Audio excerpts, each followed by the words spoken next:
Question number 22. A student measures the count rate of a radioactive sample with time in a laboratory. The background count of the laboratory is 30 counts per second. Background count is given. Count rates.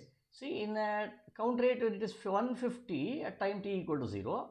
Okay, what is this giving you? This is nothing but your activity. Okay, and after 20 seconds, it becomes 90. Okay, now usually what happens is whatever count rate you are measuring here, this will include the background count also, okay, which is not the pure count rate or pure activity of the sample.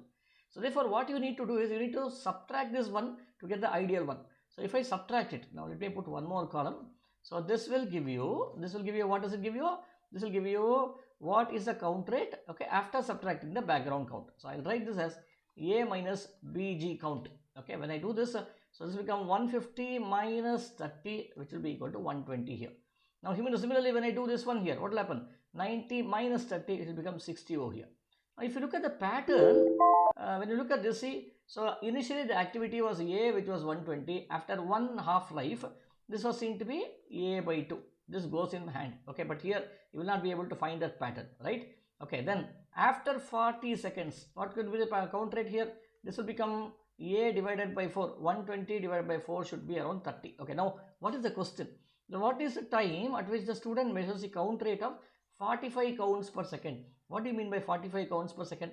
This will include your background count of 30 also, which means now if you say 45, then what should happen? The actual activity should have been 45 minus 30, which should be 15.